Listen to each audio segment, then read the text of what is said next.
Hi friends, స్వాగతం మా ఛానల్కి. మీరు ప్రకృతి ప్రేమికుల సముద్ర తీరంలో శాంతియుతంగా సమయం గడపాలని అనుకుంటున్నారా? లేదా రుచికరమైన సీఫుడ్ వంటకాలను ఆస్వాదించాలని చూస్తున్నారా? అయితే ఈ వీడియో మీ కోసమే. ఈరోజు మనం అందమైన కాకినాడ నగరాన్ని మరియు దాని సమీపంలోని కోరింగా వన్యప్రాణి సంరక్షణ కేంద్రాన్ని అన్వేషిద్దాం. సిద్ధంగా ఉన్నారా? అయితే ప్రయాణం మొదలెడదాం. కాకినాడ ఆంధ్రప్రదేశ్లోని తూర్పు గోదావరి జిల్లాలో ఒక అద్భుతమైన సముద్రతీర నగరం. ఈ నగరం సముద్ర సౌందర్యం, సాంస్కృతిక వైవిధ్యం మరియు రుచికరమైన వంటకాలతో ప్రసిద్ధి చెందింది. కాకినాడ ఒక పోర్ట్ సిటీగా కూడా పేరుగాంచింది. ఇక్కడ సముద్ర తీరం వద్ద నడిచినప్పుడు గాలిలోని ఉప్పు వాసన మరియు అలల శబ్దం మనసుకు అద్భుతమైన శాంతిని ఇస్తాయి. ముందుగా కాకినాడ గురించి కొంచెం తెలుసుకుందాం. ఈ నగరం గోదావరి నది డెల్టా వద్ద ఉంది. ఇది సముద్ర తీరంతో పాటు సంపన్నమైన చరిత్ర మరియు సంస్కృతిని కలిగి ఉంది. కాకినాడ బీచ్ లేదా వాకలపూడి బీచ్ ఇక్కడి ప్రధాన ఆకర్షణలలో ఒకటి. ఈ బీచ్లో సాయంత్రం సూర్యాస్తమయం చూడటం అనేది ఒక అద్భుతమైన అనుభవం. బంగారు ఇసుక మరియు అలల శబ్దం మీకు ఒక ప్రశాంతమైన వాతావరణాన్ని అందిస్తాయి. ఇక కాకినాడలో షాపింగ్ గురించి చెప్పాలంటే స్థానిక మార్కెట్లు ఒక సందడిగా ఉంటాయి. ఇక్కడ మీరు సాంప్రదాయ చేనేత వస్త్రాలు, స్థానిక హస్తకళలు మరియు కొన్ని ఆధునిక షాపింగ్ మాల్స్ను కూడా సందర్శించవచ్చు. ఉదాహరణకు సిఎంఆర్ షాపింగ్ మాల్ మరియు రిలయన్స్ మాల్ ఇక్కడి ప్రముఖ షాపింగ్ డెస్టినేషన్లు. ఇప్పుడు కాకినాడ యొక్క ఆహారం గురించి మాట్లాడుకుందాం. ఈ నగరం సీఫుడ్ ప్రేమికులకు స్వర్గం లాంటిది. ఇక్కడి ప్రసిద్ధ సీఫుడ్ వంటకాలలో చేపల కూర, రొయ్యల పులావ్ మరియు క్రాబ్ మసాలా ఉన్నాయి. రాయల్ దావత్, హవేలీ రెస్టారెంట్ మరియు జయ రెస్టారెంట్ వంటి ప్రదేశాలలో మీరు ఈ రుచికరమైన వంటకాలను ఆస్వాదించవచ్చు.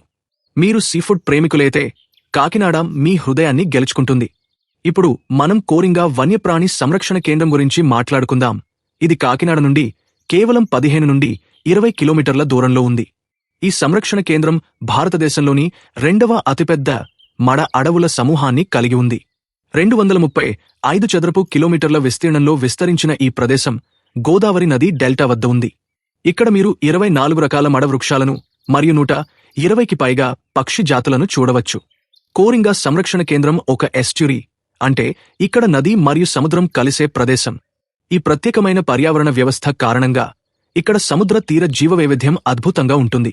మీరు ఇక్కడ అవిసెనియా, రైజోఫోరా మరియు సొన్నెరాటియా వంటి మడ వృక్షాలను చూడవచ్చు. ఈ మొక్కలు ఉప్పు నీటిని తట్టుకునేలా ప్రత్యేకంగా అనుకూలించబడ్డాయి. వీటి వేర్లు నీటిపైన ఉండి ఊపిరి తీసేలా ఉంటాయి. దీనిని న్యూమాటోఫోర్స్ అంటారు. ఇక్కడి బోర్డ్వాక్ అనేది ఒక ప్రత్యేక ఆకర్షణ. 600 మీటర్ల పొడవైన ఈ చెక్క బోర్డ్వాక్ మీకు మడ అడవుల మధ్య నడిచే అవకాశాన్ని ఇస్తుంది. నడుస్తూ మీరు అనేక రకాల పక్షులను, జంతువులను చూడవచ్చు. పక్షుల ప్రేమికులకు ఇది ఒక స్వర్గం లాంటిది. ఇక్కడ మీరు white backed vulture, long billed vulture, ఫ్లామింగోలు, seagulls, pied kingfisher, Brahminy kite వంటి అరుదైన పక్షులను చూడవచ్చు.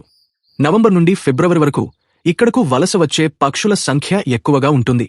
ఇక కోరింగాలో బోట్ రైడ్ గురించి చెప్పకపోతే ఈ వీడియో అసంపూర్ణం.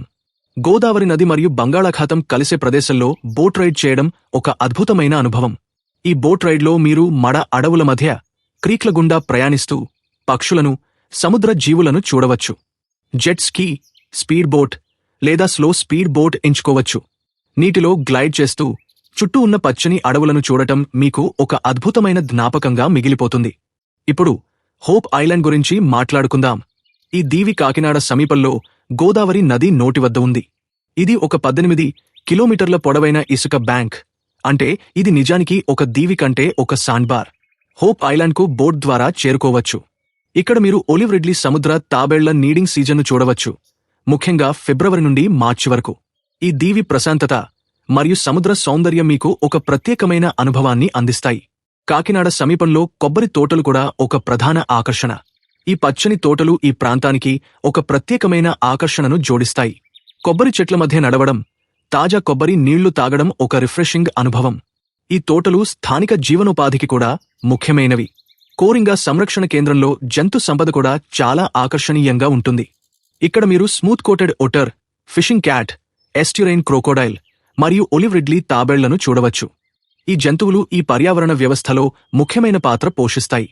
ఉదాహరణకు ఒట్టర్లు మరియు ఫిషింగ్ క్యాట్లు చేపలను ఆహారంగా తీసుకుంటాయి. దీనివల్ల ఈ ప్రాంతంలో జీవవైవిధ్య సమతుల్యత ఉంటుంది. ఇక కోరింగా సంరక్షణ కేంద్రం యొక్క పర్యావరణ ప్రాముఖ్యత గురించి చెప్పాలంటే ఈ మడ అడవులు సముద్ర తుఫానులు, అలలు మరియు తీర ఒడ్డు కోత నుండి రక్షణ కల్పిస్తాయి. అవి సముద్ర జీవులకు నీడింగ్ గ్రౌండ్గా పనిచేస్తాయి మరియు స్థానిక మత్స్య సంపదను పెంచుతాయి. అందుకే ఈ సంరక్షణ కేంద్రం స్థానిక జీవనోపాధికి కూడా ముఖ్యమైనది. కాని ఈ అడవులు కొన్ని సవాళ్లను కూడా ఎదుర్కొంటున్నాయి. స్థానిక జనాభా ఇక్కడ కలప సేకరణ, అధిక మత్స్య సేకరణ మరియు పరిశ్రమల వల్ల ఈ పర్యావరణ వ్యవస్థకు హాని జరుగుతోంది. అందుకే ఆంధ్రప్రదేశ్ ఫారెస్ట్ డిపార్ట్మెంట్ ఈ అడవుల సంరక్షణ కోసం అనేక చర్యలు తీసుకుంటోంది. ఉదాహరణకు ఎకో డెవలప్మెంట్ కమిటీలు మరియు నేచర్ స్టడీ సెంటర్లు స్థాపించబడ్డాయి.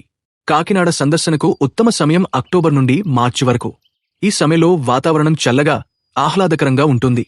మీరు బీచ్లను, మడ అడవులను మరియు పక్షులను ఆనందించవచ్చు. ఇక ఎలా చేరుకోవాలి? కాకినాడకు రాజమండ్రి ఎయిర్పోర్ట్ దగ్గరి విమానాశ్రయం. ఇక్కడి నుండి టాక్సీ లేదా బస్సుల ద్వారా కాకినాడ చేరుకోవచ్చు. రైలు ద్వారా వస్తే కాకినాడ టౌన్ రైల్వే స్టేషన్ లేదా కాకినాడ పోర్ట్ రైల్వే స్టేషన్ సమీపంలో ఉన్నాయి. రోడ్డు మార్గంలో కూడా కాకినాడ సులభంగా చేరుకోవచ్చు. మీరు కాకినాడలో ఉండటానికి Haritha beach resort, grand Kakinada by GRT hotels లేదా స్థానిక గెస్ట్ హౌస్లను ఎంచుకోవచ్చు. ఈ హోటల్స్ మీకు సౌకర్యవంతమైన బసను అందిస్తాయి. ఇక చివరగా కోరింగా సంరక్షణ కేంద్రంలో కొన్ని జాగ్రత్తలు తీసుకోవాలి. ప్లాస్టిక్ బాటిల్స్ లేదా బ్యాగ్లను తీసుకెళ్లకండి, ఎందుకంటే ఇవి పర్యావరణాన్ని కలుషితం చేస్తాయి. సౌకర్యవంతమైన బూట్లు ధరించండి మరియు మీతో నీటి బాటిల్, కొన్ని స్నాక్స్ మరియు ఫస్ట్ ఎయిడ్ కిట్ తీసుకెళ్లండి. సరే ఫ్రెండ్స్, ఈ అద్భుతమైన ప్రయాణంలో మీరు నాతో పాటు ఆనందించారని ఆశిస్తున్నాను. కాకినాడ మరియు కోరింగా వన్యప్రాణి సంరక్షణ కేంద్రం మీ ట్రావెల్ లిస్ట్లో ఖచ్చితంగా ఉండాల్సిన ప్రదేశాలు. మీరు ఈ ప్రదేశాలను సందర్శించిన అనుభవాలను కామెంట్స్లో షేర్ చేయండి. ఈ వీడియో మీకు నచ్చినట్లయితే లైక్ చేయండి, షేర్ చేయండి మరియు మా ఛానల్ని సబ్స్క్రైబ్ చేయడం మర్చిపోవద్దు. కొత్త వీడియోల కోసం బెల్ నోటిఫికేషన్ ఆన్ చేయండి. మళ్ళీ కొత్త వీడియోతో మీ ముందుకు వస్తాను. అప్పటి వరకు టేక్ కేర్, బై బై.